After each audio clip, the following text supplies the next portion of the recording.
के प्रश्नों के उत्तर देंगी, जो प्रश्न लोगों को ज्ञान में आने से पहले रुकावट बनते हैं। कृपया हमारे इस वीडियो को पूरा देखिएगा।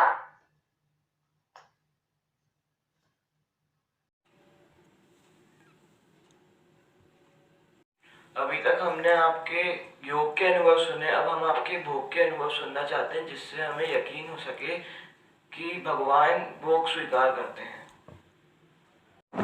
ओम शांति। आपको हम अनुभव सुनाते हैं।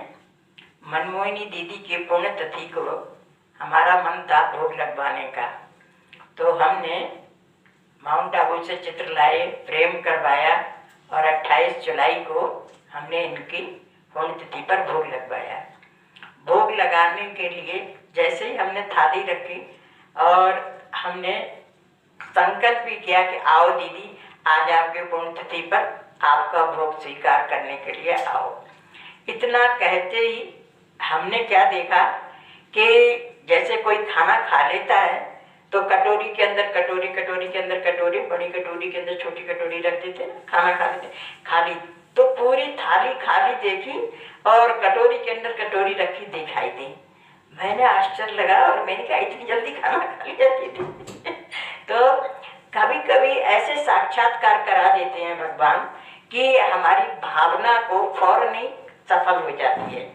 एक दूसरा अनुभव सुनाऊंगा आपको कि हम रोजाना बाबा का भोग लगाते हैं, तो कभी कभी हम अकेले होते हैं तो खाना बनाने का समय ज़्यादा नहीं होता, क्योंकि मंगलवार, गुरुवार, शनिवार को 3 दिन दोपहर में और सुबह शाम 3 टाइम क्लास लगती है, तो हमें खाना बनाने का टाइम नहीं मिलता। तो हम दलिया बना लेते थे, खिचड़ी बना लेते थे और भोग लगाते समय बाबा से कहते, देखो बाबा, तुम भी बूढ़े और हम भी बुढ़िया हैं, जो बन जाता है वही खा लो। तो ऐसे करके भगवान को भोग लगा देते थे। एक बार शायद रक्षाबंधन का दिन था या भाई दूज का दिन था, बराबर याद नहीं है मेरे को। तो पुष्पा बहन और इंदू बहन आई और उन्होंने कहा कि आज भाई दूज का दिन है, हम बाबा को भाई समझ के आज भोग लगाएंगे। तो उन्होंने मटर पनीर की सब्जी बनाई, कई व्यंजन बनाए और बाबा के थाली भोग अच्छे प्रकार के व्यंजनों से सजा के हमको दी और कहा, दी बहन जी आज आप भोग लगाओ।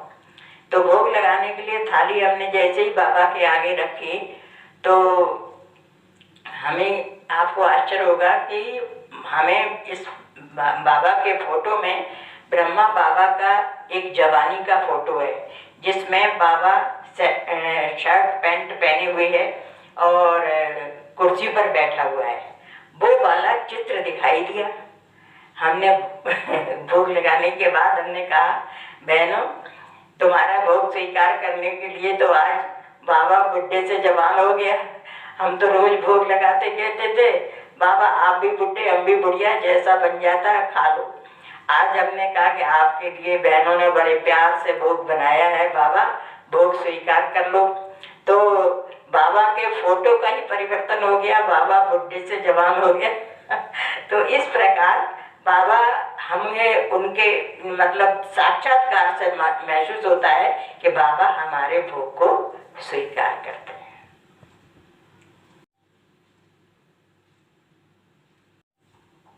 मेरा नाम पाल गुप्ता है। मेरे को दीदी से कुछ प्रश्न पूछने हैं। अगर भोग न लगाने पर क्या बाबा आपसे नाराज होते हैं क्या? कृपया अपने अनुभव से मुझे ये बताइएगा दीदी। हाँ, एक बार का मैं आपको अनुभव सुनाऊं कि जब बाबा के यहाँ पर आश्रम में ये फोटो रखा गया था, तो मैंने बाबा से कहा था कि बाबा आप मेरे रक्षक हो, मैंने आपको जीवन दिया है, आप मेरे साथ हमेशा रहना। तो मैं रोज भोग लगाती थी। एक बार क्या हुआ कि राजीव भवन में बड़ी बहन जी ने मीटिंग बुलाई टीचर्स की, मैं उसमें गई और वहाँ बहन जी ने टीचर्स को खाना भी खिला दिया। जब मैं लौट के आई तो मैंने सोचा मैं क्या खाना बनाऊं, मैं तो खा के आ गई और बाबा को भोग लगाने का मेरा कुछ दिमाग में ही नहीं आया। तो उस दिन मैंने कुछ भी भोग नहीं लगाया बाबा को। दूसरे दिन जब मैं भोग की थाली लेके बाबा के सामने पहुंची तो बाबा का मुंह टेढ़ा हो गया। उस दिन मुझे टेढ़ा, फोटो में टेढ़ा मुँह दिखाई दिया। तो मुझे आश्चर्य हुआ। मैंने कहा बाबा आप नाराज हो क्या, आप खाना क्यों नहीं खा रहे? तो एकदम आवाज़ आई, कल भोग लगाया था क्या? तो मुझे अपनी गलती रियलाइज हुई कि कल मैं तो राजीव भवन में खाना खा के आ गई थी, इसलिए मैंने सोचा किसके लिए खाना बनाऊं, और मैंने भोग नहीं लगाया था। तो मैंने कहा सॉरी बाबा, मैंने कल भोग नहीं लगाया, आज आप स्वीकार कर लो। तो बाबा की उस दिन मैंने नाराजगी का भी पोज देखा। और वैसे बाबा हमारे अनुभवों को सब, मतलब भोग के अनुभव और भी सुनाऊं मैं आपको। मेरे मन में एक और प्रश्न है जो मैं दीदी से पूछूंगा। ओम शांति। आपके प्रश्न का उत्तर है कि जब भोग लगाते हैं तो भोग की थाली पर हमें साक्षात्कार हो जाता है कि जो भी लगाने वाले की भावना कैसी है। जैसे कोई बहुत उमंग उत्साह से भोग लगवाते हैं, मेरा बच्चा परीक्षा में पास हो गया है या मेरा प्रमोशन हो गया है, और बहुत खुशी से लगवाते हैं, तो फूलों की बहुत सारे फूल दिखाई देते हैं उस पर, भोग की थाली पर। एक माता ने बहुत बंधन वाली थी, तो उसने भोग लगवाया, तो वो चौकी जो जिस पर थाली रखी हुई थी वो सूत से बंधी हुई दिखाई दी। तो भोग लगाते समय समझ गई मैं कि ये माता ने बड़े बंधन में है और कैसे भी पैसे जोड़ के भोग लगवाया है। तो भोग लगाने वाली की स्थिति का पता भोग के ऊपर जो भगवान मुझे साक्षात्कार कराते हैं उससे पता लग जाता है। एक बहन ने भोग लगवाया और इतने उमंग उत्साह से भोग लगवाया कि भोग लगाते समय मैंने माउंट आबू का जो गेट नंबर 1 है वो दिखाई दिया मुझे। तो मैंने कहा बड़े दिल से भोग लगाया है कि आपका भोग माउंट आबू तक पहुंच गया। तो ऐसे जो भोग लगाने वाले के अंदर की भावना होती है, वो भावना को स्वीकार करके भगवान मुझे जो साक्षात्कार कराते हैं उसके अनुसार मैं अंदाज लगाती हूँ।